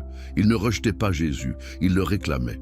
Il le libérait des chaînes théologiques et le restituait à l'humanité comme un sage, un maître, un exemple, pas comme un Dieu miraculeux, mais comme quelque chose de potentiellement plus précieux, un modèle de vie humaine pleinement réalisé. Alors qui était vraiment Jésus de Nazareth? Si nous enlevons les couches de mythes, de dogmes et de miracles, que reste-t-il? Spinoza consacre une attention considérable à cette question parce qu'il admire profondément Jésus tout en rejetant sa déification. Pour Spinoza, Jésus était le plus grand philosophe moral que le monde ait jamais connu. Non pas un philosophe au sens académique, écrivant des traités systématiques sur l'éthique, mais un philosophe pratique, un sage qui comprenait intuitivement les vérités les plus profondes sur Dieu, la nature humaine et la vie éthique, et qui les enseignait à travers des paraboles, des exemples et sa propre vie. Qu'enseignait Jésus? Au cœur de son message se trouvaient 2 commandements qu'il disait résumer toute la loi et les prophètes. Aimer Dieu de tout ton cœur, de toute ton âme et de tout ton esprit, et aimer ton prochain comme toi-même. Ces commandements peuvent sembler simples, presque banals, parce que nous les avons entendus si souvent. Mais réfléchissez à leur radicalité dans le contexte du judaïsme du 1er siècle. La Torah contenait 613 commandements couvrant tous les aspects de la vie. Des lois alimentaires, des lois de pureté rituelle, des lois sabbatiques, des lois sacrificielles. Les pharisiens avaient développé des interprétations et des extensions encore plus élaborées. Et Jésus arrive et dit essentiellement, tout cela peut être résumé en 2 principes. Aimez Dieu, aimez votre prochain. Tout le reste est secondaire, voire inutile. C'était révolutionnaire. C'était une simplification radicale de la religion. Et remarquez la sophistication philosophique de cette formulation. Jésus ne dit pas simplement « obéissez à ces règles ». Il identifie les principes fondamentaux sous-jacents qui donnent sens à toutes les règles éthiques. Pourquoi ne devriez-vous pas tuer ? Parce que vous devez aimer votre prochain. Pourquoi ne devriez-vous pas voler? Même raison. Pourquoi devriez-vous aider les pauvres? L'amour du prochain. Chaque obligation éthique découle naturellement de ces 2 principes fondamentaux. Spinoza voit en cela une anticipation de sa propre philosophie éthique. Dans l'éthique, Spinoza argumente que toute vertu découle de la compréhension correcte de Dieu et de la nature.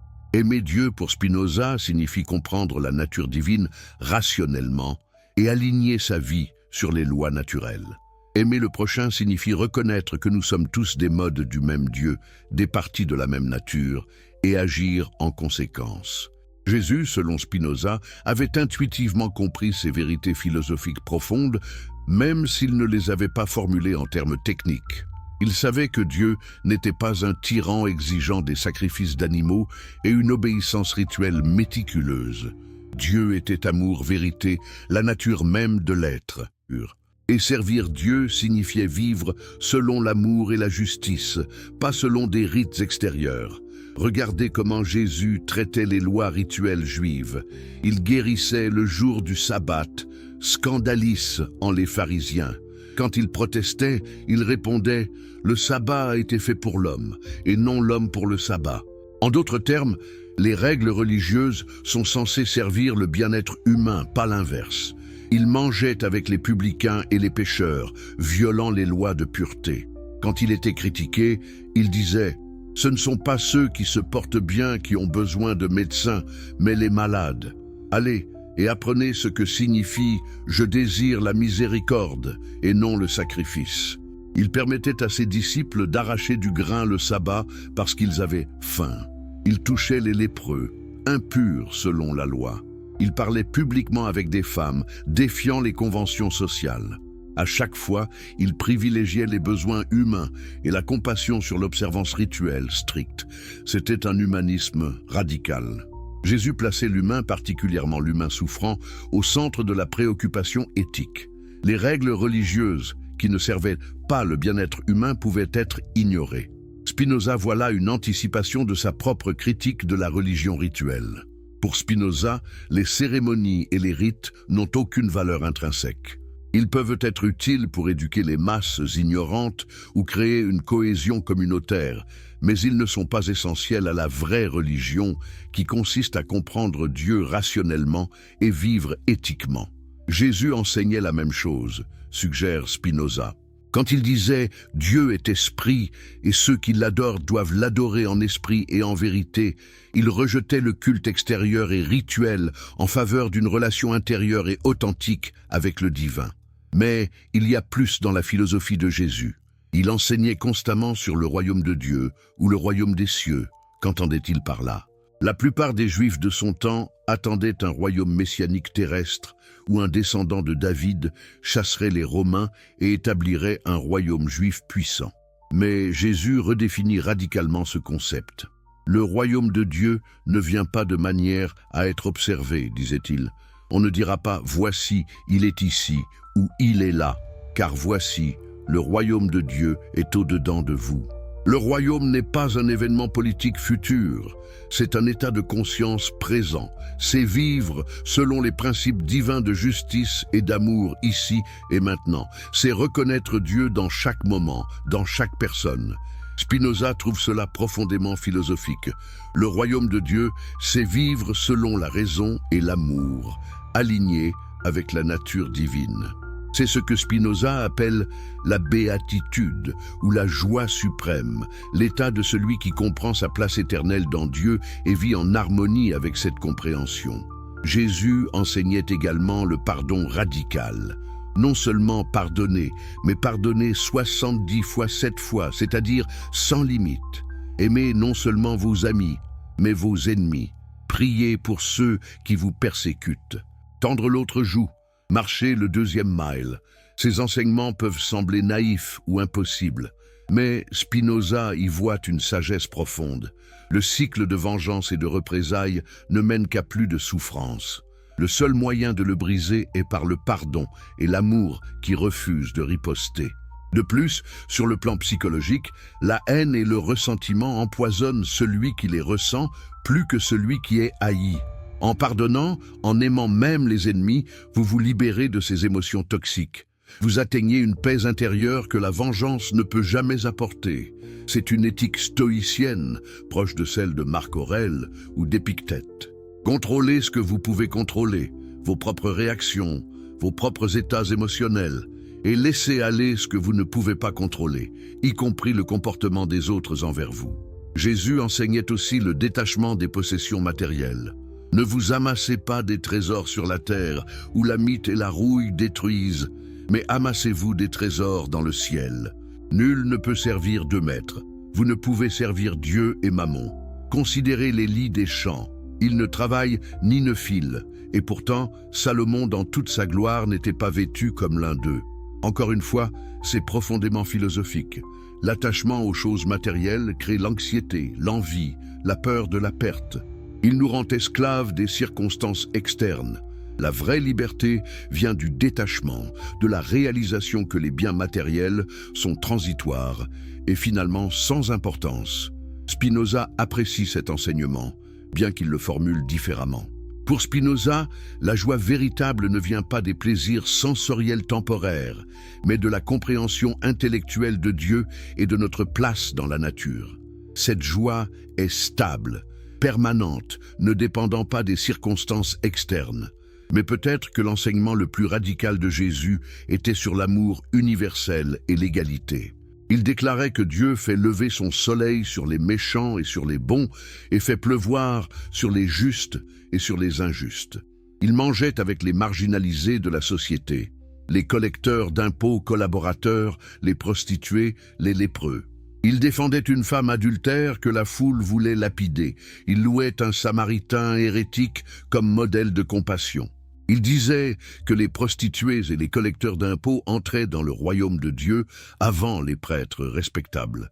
C'était scandaleux dans une société rigidement stratifiée où le statut religieux et social était rigoureusement maintenu. Jésus démolissait ces hiérarchies, affirmant la valeur égale de chaque personne devant Dieu. Spinoza voit là une anticipation de son propre égalitarisme philosophique.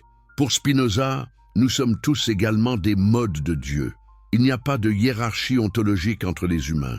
Si vous êtes fasciné par les histoires qui révèlent des vérités cachées pendant des millénaires, si vous aimez découvrir comment un seul homme peut défier les empires de la pensée, n'oubliez pas de vous abonner à cette chaîne. Activez la cloche de notification pour ne manquer aucune révélation qui pourrait transformer votre compréhension du monde. Et dans les commentaires, partagez avec nous. De quel pays nous regardez-vous en ce moment? À quelle heure découvrez-vous cette vérité? Êtes-vous en France par une froide soirée d'hiver? Au Canada sous la neige? En Afrique francophone sous le soleil éclatant? Quelle heure est-il chez vous, en ce moment précis où vous découvrez ces secrets millénaires? Si vous regardez cette vidéo sur votre téléphone portable, faites-moi une faveur immédiate. Appuyez sur le bouton « J'aime » maintenant. Ce geste simple, qui ne vous prend qu'une seconde, aide massivement à faire découvrir ces vérités interdites à des millions d'autres personnes. L'algorithme de YouTube favorise les vidéos qui reçoivent des likes rapidement et votre action peut littéralement changer la trajectoire de vie de quelqu'un qui cherche désespérément ses réponses. Imaginez la scène. Nous sommes en 1670. Dans les ateliers d'impression clandestins d'Amsterdam, un livre est sur le point de sortir. Un livre sans nom d'auteur. Un livre si dangereux que son éditeur a choisi de le publier anonymement, sachant que l'associer publiquement à cette œuvre pourrait signifier la ruine, l'emprisonnement, peut-être même la mort. Le titre, Tractatus Theologico-Politicus, le traité théologico-politique. Qu'est-ce qui rendait ce livre si dangereux qu'il devait être publié dans le secret? Qu'est-ce qui faisait trembler les autorités religieuses de toute l'Europe avant même qu'elles n'aient fini de le lire? La réponse est simple et terrifiante. Ce livre détruisait systématiquement, méthodiquement, implacablement les fondements même de l'autorité religieuse en Occident. Baruch Spinoza, vivant modestement dans un petit village près de La Haye, polissant des lentilles pour gagner sa vie, avait écrit ce qui allait devenir l'une des œuvres les plus subversives de l'histoire humaine. Non pas parce qu'il attaquait violemment la religion, non pas parce qu'il blasphémait avec des obscénités, mais parce qu'il faisait quelque chose de bien plus dangereux. Il utilisait la raison pure, la logique implacable, l'analyse textuelle rigoureuse pour démontrer que les textes sacrés n'étaient pas sacrés du tout. Et au cœur de cette démolition se trouvait son analyse de la résurrection de Jésus. Si Spinoza avait raison, si la résurrection était un mythe construit plutôt qu'un fait historique, alors toute la structure du christianisme s'effondrait. Les papes n'avaient plus d'autorité divine. Les prêtres n'étaient plus des intermédiaires nécessaires entre Dieu et l'homme. Les sacrements n'avaient plus de pouvoir salvateur. Les indulgences n'étaient que de la fraude. Les croisades n'étaient que des massacres. L'Inquisition n'était que de la torture institutionnalisée. Comprenez-vous pourquoi ce livre devait être détruit? Pourquoi son auteur devait être réduit au silence? Ce n'était pas une question de vérité théologique abstraite. C'était une question de pouvoir politique concret. Si les masses croyaient Spinoza, qui obéirait aux évêques? Qui paierait les dîmes? Qui respecterait l'autorité ecclésiastique? La réaction fut immédiate et violente. En quelques mois, le traité théologico-politique était interdit dans presque tous les États européens. Les Pays-Bas, pourtant relativement tolérants, l'ont banni en 1674. L'Église catholique romaine l'a mis à l'index des livres interdits, ce qui signifiait que tout catholique qui le lisait risquait l'excommunication. Les autorités protestantes, normalement ennemies de Rome, se sont unis avec les catholiques dans leur condamnation de Spinoza. Les pamphlets dénonçant Spinoza se sont multipliés comme des champignons après la pluie. Il a été appelé le juif athée. Bien qu'il ne fût ni vraiment juif, ni vraiment athée, il a été décrit comme le plus impie des hommes, un blasphémateur sans vergogne, un corrupteur de la jeunesse, un ennemi de Dieu et de l'homme. Des théologiens calvinistes ont écrit des réfutations de centaines de pages. Des professeurs d'université ont été licenciés simplement pour avoir possédé son livre. Mais voici ce qui est fascinant. Personne n'a pu réfuter ses arguments. Lisez les attaques contre Spinoza. Elles sont pleines d'indignation morale, d'accusations d'athéisme, de prédictions que ses idées mèneraient à l'anarchie sociale. Mais où sont les contre-arguments logiques? Où sont les démonstrations que sa lecture de la Bible était incorrecte? Où sont les preuves qu'il se trompait sur l'impossibilité des miracles? Elles n'existent pratiquement pas. Parce que Spinoza avait construit ses arguments comme des théorèmes géométriques. Pour le réfuter, il aurait fallu trouver une faille dans sa logique, et cette faille, personne ne pouvait la trouver. Alors, ils ont fait ce que les autorités font toujours quand elles ne peuvent pas gagner par la raison. Ils ont attaqué l'homme, banni le livre et espéré que les gens oublieraient. Mais la vérité a cette qualité particulière. Elle persiste. Même supprimée, même niée, elle continue à exister, attendant d'être redécouverte. Le livre de Spinoza, malgré toutes les interdictions, a circulé clandestinement. Des exemplaires étaient cachés dans des bibliothèques privées. Des étudiants courageux le lisaient en secret. Des penseurs audacieux en discutaient à voix basse dans des cercles fermés. Et lentement, très lentement, les idées de Spinoza ont commencé à infiltrer la pensée européenne. Comme un poison lent, diront ses ennemis. Comme une lumière libératrice, diront ses admirateurs. Avançons d'un siècle. Nous sommes maintenant au milieu du XVIIIe siècle, l'âge des Lumières. Dans les salons de Paris, dans les cafés de Londres, dans les universités d'Allemagne, un nouveau type de penseur émerge. Ces hommes, ces philosophes, comme ils s'appellent eux-mêmes, osent soumettre toutes les croyances traditionnelles à l'examen critique de la raison. Et devinez qui ils lisent en secret? Devinez qui est leur héros caché, qu'ils ne peuvent pas toujours nommer publiquement, mais dont les idées imprègnent leurs œuvres? Baruch Spinoza. Voltaire, le prince des philosophes français, possédait les œuvres complètes de Spinoza. Il ne pouvait pas avouer publiquement son admiration, l'athéisme étant encore un crime, mais son attaque impitoyable contre la superstition religieuse, son sarcasme mordant contre les miracles et les dogmes, tout cela vient directement de Spinoza. Denis Diderot, l'éditeur de l'Encyclopédie, ce monument des Lumières, était un spinoziste avoué, du moins en privé. Il admirait le panthéisme de Spinoza, sa conception de Dieu comme identique à la nature. Les articles de l'Encyclopédie sur la religion, bien que formulés prudemment pour éviter la censure, reflètent l'analyse critique spinoziste. Baron d'Holbach, dans son système de la nature, présente essentiellement la philosophie de Spinoza, bien qu'il le cite rarement par nom. Sa vision d'un univers entièrement naturel, gouverné par des lois immuables, sans aucune intervention surnaturelle, c'est du pur spinozisme. Même en Allemagne, le bastion du protestantisme luthérien, Spinoza trouve des disciples. Gotthold Ephraim Lessing, le grand dramaturge et critique, avoue dans ses dernières années qu'il est spinoziste. Il déclare « Il n'y a pas d'autre philosophie que la philosophie de Spinoza ». Moses Mendelssohn, le philosophe juif qui a tenté de moderniser le judaïsme, est profondément influencé par Spinoza, bien qu'il essaie de le réfuter publiquement. Friedrich Jacobi, dans ses lettres sur Spinoza, révèle que presque tous les grands penseurs allemands de l'époque sont secrètement spinozistes. Et puis vient la figure colossale d'Emmanuel Kant. Kant est généralement vu comme un philosophe indépendant, créateur de son propre système critique. Mais lisez attentivement sa philosophie de la religion. Il argumente que les miracles sont impossibles parce qu'ils violeraient les lois naturelles que Dieu lui-même a établies. Il insiste que la vraie religion est éthique, pas rituelle. Il affirme que nous ne pouvons pas connaître Dieu directement, seulement à travers ses manifestations dans la nature. Tout cela résonne profondément avec Spinoza. Kant prétend réfuter le panthéisme de Spinoza, mais en réalité, il l'adapte et le raffine. Il rend Spinoza acceptable pour les milieux académiques allemands en le dépouillant de ses éléments les plus scandaleux tout en conservant ses insights fondamentaux. Puis arrive le romantisme allemand.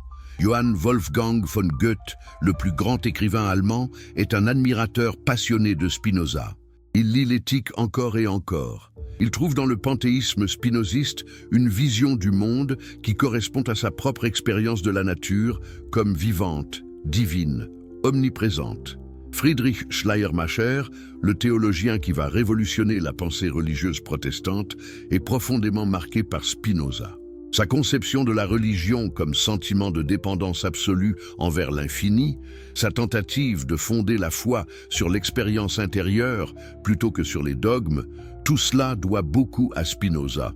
Georg Wilhelm Friedrich Hegel, le philosophe le plus influent de l'idéalisme allemand, commence sa carrière philosophique avec Spinoza.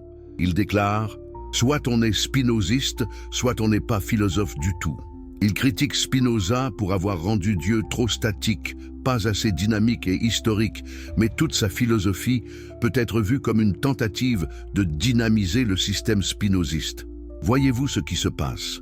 Au cours du siècle qui suit sa mort, Spinoza passe du statut de paria maudit à celui d'influence souterraine majeure sur toute la pensée européenne. Officiellement, il est toujours considéré comme dangereux, athée, impie. Mais en privé, dans les cercles intellectuels, il est reconnu comme un géant, peut-être le penseur le plus radical et le plus cohérent des temps modernes. Et son impact ne se limite pas à la philosophie abstraite. Ses idées commencent à transformer la façon dont les gens pensent la Bible et la religion. Une nouvelle discipline émerge, la critique biblique historique. Les savants commencent à étudier la Bible comme ils étudieraient n'importe quel autre texte ancien, en analysant son authorship, sa composition, son contexte historique. Et devinez qui a fondé cette discipline, qui a été le premier à appliquer des méthodes historiques et philologiques rigoureuses à la Bible. Baruch Spinoza dans son traité théologico-politique. Au XIXe siècle, des théologiens allemands comme Julius Wellhausen développent ce qu'on appelle l'hypothèse documentaire. L'idée que le Pentateuque n'a pas été écrit par Moïse, mais est une compilation de plusieurs sources différentes composées à différentes époques. C'est exactement ce que Spinoza avait argumenté 2 siècles plus tôt. David Friedrich Strauss publie en 1835 sa vie de Jésus examinée de manière critique. Dans ce livre scandaleux, il argumente que les récits des évangiles sont largement mythologiques, créés par les communautés chrétiennes primitives pour exprimer leur foi, pas pour rapporter l'histoire littérale. Les récits de miracles, y compris la résurrection, sont des mythes, pas des faits historiques. C'est du Spinoza pur, bien que Strauss ne le cite pas toujours explicitement. Ernest Renan, en France, publie sa propre vie de Jésus en 1863. Il présente Jésus comme un homme admirable, un réformateur moral, peut-être le plus grand de l'histoire, mais néanmoins un homme. La résurrection, une hallucination de Marie-Madeleine, suggère Renan, qui s'est ensuite répandue parmi les disciples. Encore une fois, c'est l'explication naturaliste que Spinoza avait proposée. Ces livres créent des scandales énormes. Strauss perd son poste universitaire. Renan est suspendu de sa chaire au Collège de France. Mais ils ne peuvent pas être réduits au silence. Les idées sont sorties, le génie est sorti de la bouteille. Le XIXe siècle voit une transformation massive de la pensée religieuse en Europe, et Spinoza est l'ancêtre intellectuel de cette transformation. Même dans les églises, les choses changent. Un mouvement de théologie libérale émerge, particulièrement dans le protestantisme allemand. Ces théologiens acceptent les findings de la critique biblique. Ils admettent que la Bible contient des erreurs, des contradictions, des mythes, mais ils arguent que cela ne détruit pas la foi chrétienne. Le vrai christianisme, disent-ils, n'est pas basé sur la croyance en des miracles littéraux, mais sur les enseignements éthiques de Jésus et l'expérience du divin. C'est une position très proche de celle de Spinoza. Séparer le noyau éthique et spirituel de la religion de l'enveloppe mythologique et miraculeuse. Reconnaître que les textes sacrés sont des documents humains, faillibles, mais chercher néanmoins la sagesse qu'ils contiennent. Bien sûr, il y a une réaction conservatrice. Les fondamentalistes émergent, insistant sur l'inhérence littérale de la Bible, sur la réalité historique de tous les miracles, sur la nécessité de croire en la résurrection corporelle de Jésus. Le XXe siècle verra d'énormes batailles entre modernistes et fondamentalistes dans toutes les dénominations chrétiennes. Mais le fait même que ces batailles aient lieu montre l'impact de Spinoza. Avant lui, la critique rationnelle de la religion était presque impensable. Après lui, elle est devenue inévitable. Même ceux qui rejettent ses conclusions doivent affronter ses arguments. Avançons au XXe siècle. L'étude académique du Nouveau Testament devient de plus en plus sophistiquée.